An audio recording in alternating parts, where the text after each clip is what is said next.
Hello everyone, welcome to our fourth class on colonialism and race. Today I have a very special guest with us, which is Wim Manuhutu.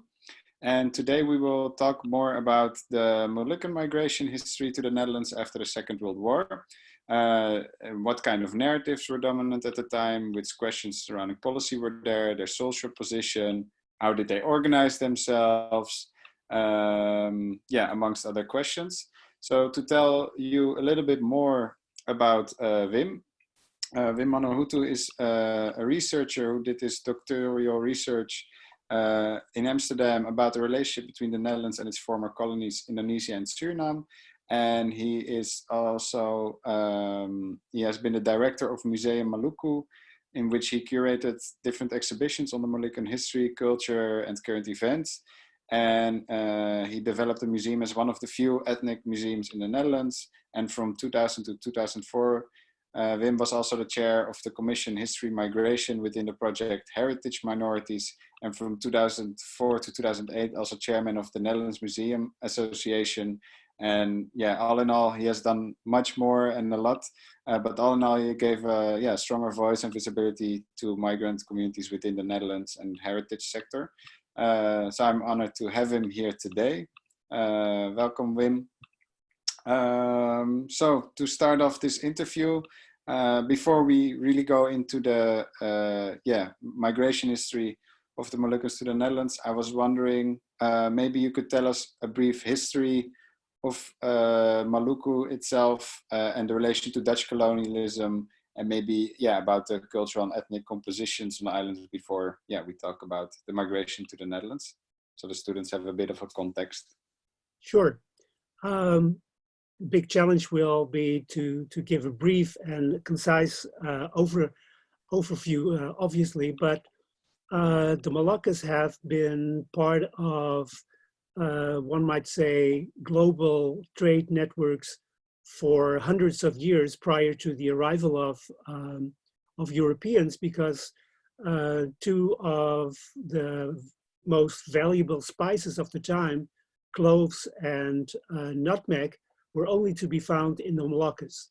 So this meant that traders from other parts of Asia, but also from China and from what we now call the Middle East, traveled to the Moluccas, introduced Islam, for instance, in order to trade in these spices. And through very early global trade networks, these spices also ended up in Europe, sparking the interest of European nations. And the first European nations to arrive in the Moluccas were the Portuguese, as well as the Spaniards, which established themselves especially in the North Moluccas. When we talk about the early relationship between the Dutch and the Moluccas, this starts at the end of the 16th and the beginning of the 17th century. And one might even say that at the time, at the start of Dutch colonialism through the Dutch East India Company, the Verenigde Oost-Indische Compagnie, the Moluccas were actually the main target of the company's operations. And they conquered the island of Ambon in the early 17th century to take gradual control over this trade and the production in cloves, which was not only realized through military operations, but the most, I guess, infamous act of the Dutch East India Company was perpetrated on the islands of Banda in 1621, where a large part of the indigenous population was killed, sold off in slavery, or fled the islands, as there was a very brutal military campaign headed by the then Governor General of the Dutch East India Company, Jan Pieterszoon Koen, who still is very prominent in the Dutch public landscape, including in Amsterdam. And street names. In street names, statues, he's almost literally everywhere. And by basically annihilating the local population, the Dutch East India Company was able to establish actually the first plantation economy in its whole colonial empire in 1621, producing nutmegs on small nutmeg plantations where the labor was done by enslaved people taken from all places in Asia, but as far away as India and East Africa. And so even though the transatlantic slave trade has been in the center of the discussion on the history of Dutch enslavement of indigenous people, actually the first instances of enslavement took place in Asia. And so for quite some time, the Moluccans were producers of cloves and nutmeg, and these yielded enormous profits, especially for the people in control of the Dutch East India Company. And if you look at the Amsterdam canals, there are several houses that were built and possessed by members of the Amsterdam elite. And some of them have a direct link to the spice trade in the Moluccas. But one might say that colonial enterprise, spice trade, did contribute significantly to the wealth of the Dutch Republic, and especially to the wealth of the Dutch elites in the major cities of the Netherlands. Yeah. This changed in the 19th century when economic developments shifted to the western part of Indonesia. But then we see that at least a part of the population, especially that part of the population that had converted to Christianity, becomes a new commodity for the colonial state, because the Dutch, as a small country, ruled over an enormous archipelago where the majority of the population was Muslim.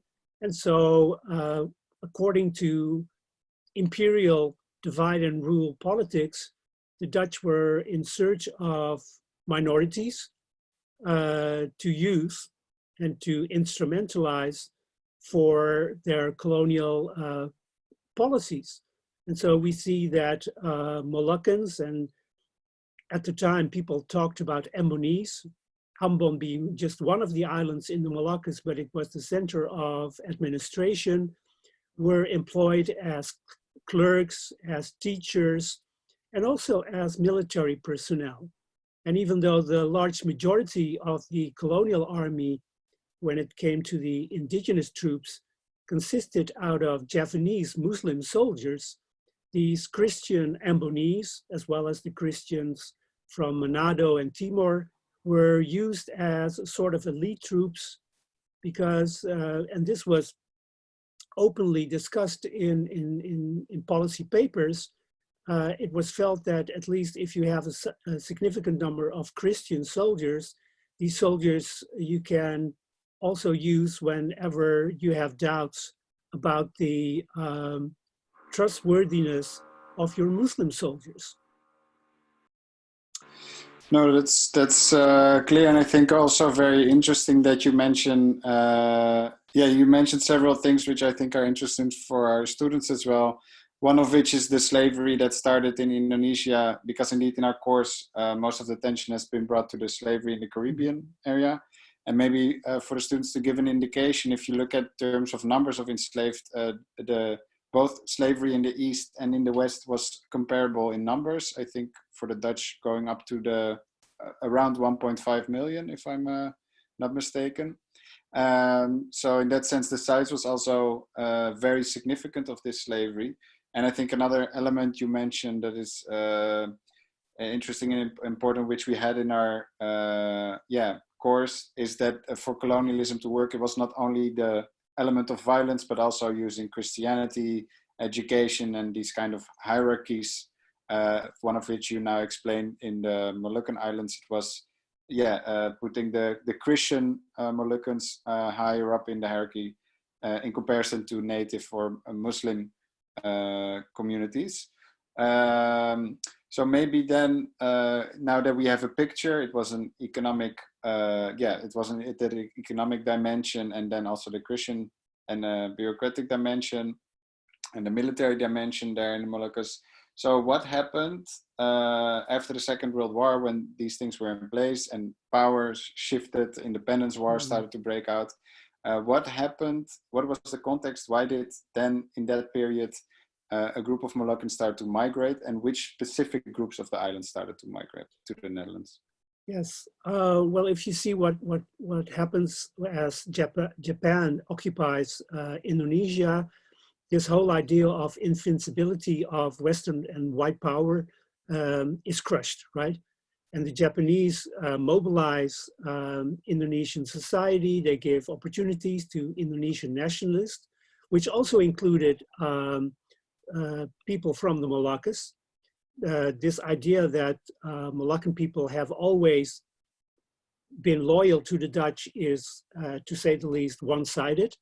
There has always also been a tradition of resistance and Moluccans joining up with the Indonesian nationalist movement, but that story has been, well, silenced or marginalized, especially in the Netherlands for quite some time.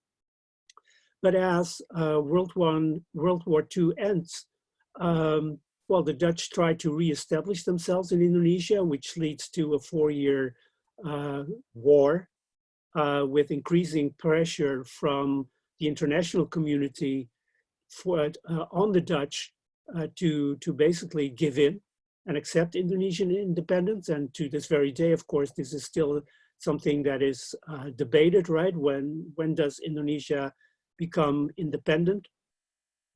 But what you see is that even though there were Moluccans fighting with the Indonesian army, most of these Moluccan soldiers, both the ones that joined the Dutch colonial army prior to the war, and sometimes were also imprisoned, but by and large were loyal to the Dutch, as well as new recruits that the Dutch recruited after the war, were employed in the war against Indonesia. And because of that, well, the image of the Moluccans in Indonesia in general was that these are people that side with the colonizer. And in the Netherlands, people looked at Moluccans and said, well, at least these people are still loyal to us. So this ends up with Moluccans, well, ending up between a rock and a hard place. So ending up in trouble, and as political developments in Indonesia lead up to the establishment of a unitary state, even though in 1949, Indonesia becomes officially independent as the federal state. This federation is being dismantled, as especially President Sukarno considers this to be a Dutch construct. There is an uprising in the Moluccas on April 25th in 1950. So this year it will be the 70th commemoration. There, an independent republic is established. It is crushed by the Indonesian government. And as a result of that, some 12,500 Moluccans come to the Netherlands in the early months of 1951. And so this means that if you look at the people who actually came to the Netherlands, the men were almost all these soldiers of the former colonial army. So many of them were not in the Moluccas at the time of the Republic, of the establishment of the Republic of the Moluccas. They were in other places in Indonesia, but felt that they were loyal to that new republic. And so their position in Indonesia became difficult. And because they were still a responsibility of the Dutch government, in the end, through negotiations also with Indonesia, these people were brought to the Netherlands, and all parties involved thought that this travel to the Netherlands would only be temporary, a couple of months, a year at the most. the Dutch government hoped that these Moluccan soldiers and their families would in the end accept the political situation in Indonesia and return, whereas the Moluccans hoped that they would be able to travel to that the only part of Indonesia that was still under Dutch control, the present day area of Papua, in order to be able to continue the fight for that independent republic. So no one, perhaps with the exception of the government of Indonesia, thought that, okay, this stay in the Netherlands will be permanent. And so this immediately led to many conflicts and misunderstandings. The most important one being that the people who served with the colonial army were discharged upon arrival, which meant that not only were they in a foreign country, they did not, at least the large majority, did not speak Dutch. They were housed in all kinds of places of temporary housing, but they also lost the only thing that they thought they were sure of, the fact that they were colonial soldiers. So they were discharged, they were able to stay here, let's say in terms of safety reasons, not being able to be in Indonesia anymore as well seen as traitors, and then being put in the Dutch context in a temporary position and temporary housings. And what kind of situation or social situation did this create? Because then you're here, you're not speaking the language. I guess the Dutch government didn't create a policy then for trying to integrate into Dutch society. So how long did this period, can you give us an image, how did this period socially look like? But also at what point did the debate start, hey, I think this is gonna get a permanent character? We have to say, and how did then the public respond to the idea that we should look for permanent results in terms of staying? Yeah, well, one might say that during the 50s, this idea of temporary stay was still very dominant. And so the people were housed in all kinds of spaces that were made available for temporary housing, and which is quite similar to the fact to the housing where today many people who seek asylum in the Netherlands are housed. I myself was born in Vught, which was a former German prison camp. Others were born in Westerbork, which was a former German camp where Jewish people were put before going to the death camps in Eastern Europe. But in the beginning, actually, this total isolation from Dutch society was not really considered to be problematic, because people thought, well, we're together. We're going home in a couple of months. And the policies of the Dutch government were also aimed at, well, we take care of these people during their stay in the Netherlands, but the policy is to return them to Indonesia. Now, relationships between the Dutch and Indonesia deteriorated because of the situation in what was then called New Guinea, Dutch New Guinea, present-day Papua, which the Indonesians claimed and the Dutch only gave up in the early 60s. But one sees that even though in the mid-50s people start to work, in general, there is limited interaction with Dutch society.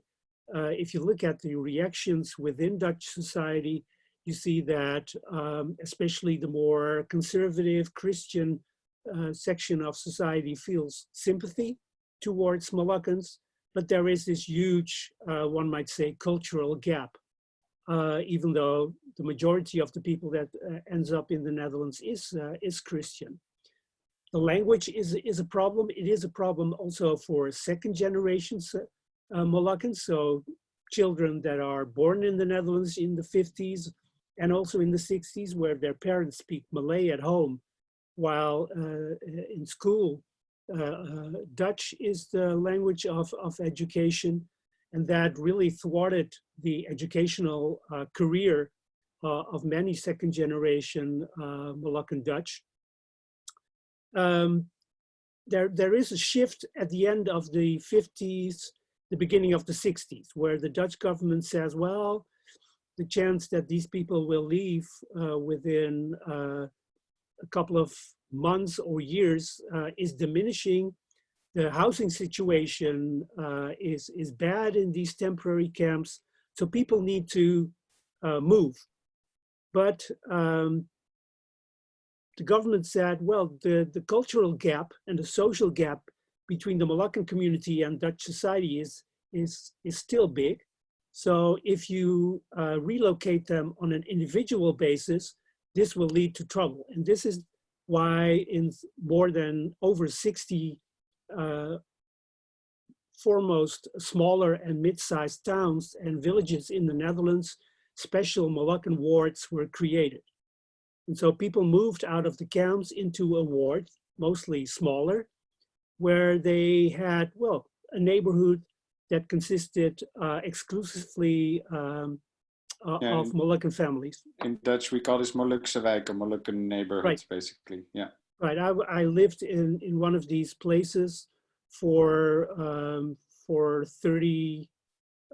over 30 years, and there were 112 houses that were exclusively inhabited by Moluccan people. So our neighbors, the people in the other street, this was a whole Moluccan neighborhood. And so there was somewhat more interaction, but it was still during the 60s and the early 70s, these were still places that were rather isolated from Dutch society. The Dutch, the second generation then starts to assert itself in the late 60s and also is very much engaged in the political. Maybe sure. Before we go to how they started to organize, I'm curious maybe because you said they were seen as different than Dutch culturally. Can you say something about what kind of language or argumentation was used to portray them as different than the Dutch? And in what ways was it similar or different to the way other new migration groups were perceived in the Netherlands at the time? I think if you look at the way that Moluccans were perceived also both in academic but also in policy papers as a very tight-knit community with their own language and cultural traditions. Also, their orientation was not primarily on integrating in Dutch society, but on return. So these were things that were more often than not mentioned when Moluccans were described, and interviews were conducted with Moluccan people during the 50s and the 60s, where people also themselves stated that, you know, we live in the Netherlands, we have to work, we have to go to school, but we definitely don't think the Netherlands is our home, and our home is in the Moluccas. And I think these are the similarities when it comes to other groups, even though Moluccans and other, I think, post-colonial migrants for a very long time really made a point of distinguishing themselves from labor migrants, for instance, because they focus on their traditional and historical ties with the Netherlands, even though they are different. And even in the post-colonial migrant community from Indonesia, there was, at least at that time, still a sharp difference between people of Eurasian descent, the Indische Dutch people, and Moluccans, because Moluccans were not, and they did not consider themselves to be in any way European. So they were definitely different. Yeah. Yes, indeed, I think these are differences and similarities that indeed also the Dutch or the Moroccan and Turkish migrants were also here temporarily to stay, but didn't have this former colonial tie to the Netherlands or having served or feel loyalty to the Netherlands like the group, indeed. So yeah, I interrupted you when you were starting to tell that the Moluccans were trying to gain, so it was clear that they would have to stay, and the second generation started to organize and try to make them more visible in, let's say, Dutch society. Yeah, can you tell something more about this? What did this second generation feel about the situation, maybe the isolation, and how did they try to change? What kind of things were done? Sure. Well, upon arrival, being from a military background, one might say that the community was already very organized. So each and every camp had its own camp council. There were religious organizations, also social organizations and political organizations. So being in a community where organization was important was something that people were very much accustomed to. What you see in the course of the 60s is that younger people of the second generation start to gradually question the policy of the older generation. They look at other movements, emancipation movements. For instance, in the United States, both the Black Panther movement, but also the American Indian movement are inspirational for not only how second generation Moluccan political activists looked at the world, but also culturally. And this is where visual research is interesting. You see the change where people started to wear afros, long leather jackets, and so take their cultural cues from counterculture. And so what you see is that demonstrations that used to be very organized and disciplined and hardly ever resulted in confrontations with the police in the 50s and the early 60s, from the mid 60s onwards, change. And the first acts of, political nonviolent actions are an attempt to arson the Indonesian embassy after the second president of the Republic of the South Moluccas, Mr. Sumukil, is executed in 1966. And then we have more confrontations with the Dutch police, including the storming of the Peace Palace in The Hague, the occupation of the residence of the Indonesian ambassador in 1970, and then in the 70s, violent actions, the hijacking of trains and the Indonesian consulate in 1975, again a train and a primary school in 1977, and the provincial office in Drenthe in 1978. So you see both a form of radicalization of a part of the second generation, as well as sometimes attempts to reformulate this ideal of an independent republic.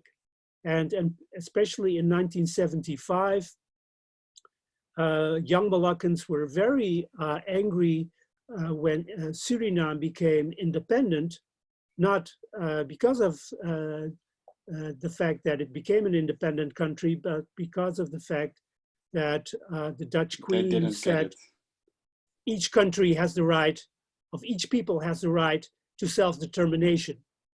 And this really felt as an insult and as a total hypocrisy when it came to Indonesia in general and the Moluccans in particular. Yeah, and what were other, let's say, motivations or demands to this action? Was it mainly about, let's say, not the non-recognition of the independence of the Moluccan state, or were there other? What were the other, let's say, demands or issues that were people raising in these protests? Well, at the time, the protests were first and foremost aimed at the political issue, and the Dutch government actually reacted with welfare policies. So they gave subsidies to welfare organizations, and especially in the beginning, this was met with quite some distrust from the community, as it was seen as a way of the Dutch government to take the angle out of the political struggle and to undermine the political struggle, even though at the time there were serious problems in the community. There was high unemployment. There was also a significant amount of drug abuse within the community. So there were real problems that were not necessarily political, but everything at the time, especially during these hijackings, was framed in a political context. And so to talk and to deal with societal issues or social issues was always very touchy, because it would open up discussions on undermining the political struggle, which was first and foremost. And we see that shift happening after 1978, where, especially after the violent ending of the hijackings of 77, where several hijackers were killed, there was this process of reorientation. So it became clear that the use of violence was not making that this ideal of an independent republic became more tangible. And so people needed to rethink and also face these very real issues within the community. Yeah. And how do you think we see the legacy of this history today, this migration history? So with the Moluccan neighborhoods, how would you say maybe third or fourth generation Moluccans, how do you see their position, or do they identify as Dutch more or less? What can you say is the legacy of this isolation, and to what extent now there's a difference between the generations?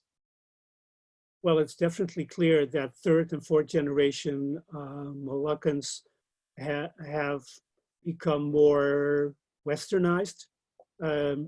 If you look at the language, Dutch is now the dominant language within the third and the fourth generation.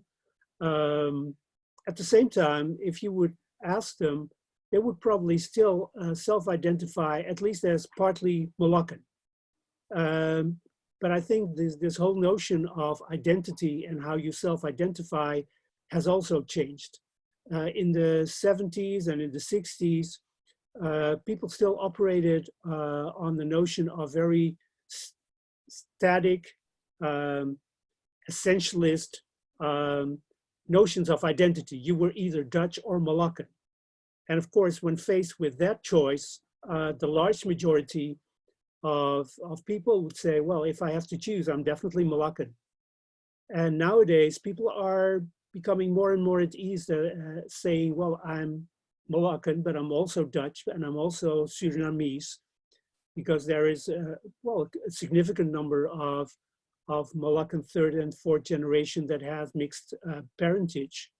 So this whole idea of an essentialist, pure, to use that problematic word, identity is not viable anymore. And I for one, think that is definitely progress. But what is interesting to see is that among these young Moluccan women and men, there are many that are still in one way or another engaged both in issues in the Moluccas when it comes to human rights, environment, education, but also when it comes to expressing themselves through art, through all kinds of art, as well, Dutch citizens, but Dutch citizens with a Moluccan background. Yeah, I see also some Moluccan groups now looking for, let's say, also non-Christian Moluccan traditions and cultures with the tattooing and music. That's really interesting to see how some people are more with the roots and others are just participating in Dutch society more. So I think it's very, a big mix happening in that sense. And maybe as a final question, I was curious because you mentioned a part of the community is also really busy with looking at the humanitarian or environmental situation in the Moluccans. trying to support their home country in one way or another. How do you see, or can you say how can you see the legacy of colonialism in the country of the Moluccas today, if you look on these questions? Well, if you look at the Moluccas in Indonesia, for quite some time, because of this attempt to establish an independent republic, because of the imagery of especially Christian Moluccans as being associated with colonialism, there has been a structural process of, one might say, discrimination. This not only goes for the Moluccas, but for Eastern Indonesia in general. But what is interesting to see in the interaction between Moluccans from the Netherlands and Moluccans from Indonesia, from the Moluccas, that there is also a process of decolonization going on. In the beginning, when in the 70s and 80s and in the 90s, first waves of Dutch-Moluccans returned to the Moluccas and tried to help their relatives, there was still this notion of, okay, we come from a first world country, we have money, we have the knowledge, and gradually, and this is especially now very clear today when it comes to younger generations, people in the Moluccas have become far more confident, and they sometimes outright say to you, you're very welcome to contribute to issues that are important to us. But the time that people from the Netherlands could come over and say how things should be done is over, because colonialism is over. And this has been sometimes a sobering experience for Dutch Moluccans, but I think it's a very healthy experience because it opens up a more equal and open and post or even decolonial way of dealing with each other, and actually engage. And also it means that younger people, both in Indonesia, but also in the Netherlands, also feel the need to look to other groups that are fighting against racism, against discrimination, making Dutch society a more inclusive society. Whereas in the past, each different migrant group basically did their own thing, and there were hardly any overlaps. And even though this definitely could still be improved, the fact that there are these young people that are reaching out to one another and engaging in kick-out, Zwarte Piet, or in other forms of activism is I think, a very positive development. Yeah, no, that's great. I agree with you that I also see this development that more and more cross-pollinations and organizing together is happening today. And I think what you mentioned also, this experience of, I think this goes for many diaspora communities, that once you have become, let's say, westernized or raised in a certain context, and then you go back and then you become perceived as more proximate to the white and Western community. And then this tension between the two and the reflection on these, I think, goes for many diaspora communities. I would like to thank you, except if you have something to add that you thought you would like to mention extra. And otherwise, I think this interview was really fruitful also for the students. Okay, always a pleasure to talk to you, Max. Yes, thank you, Wim. All right. I'll stop the recording.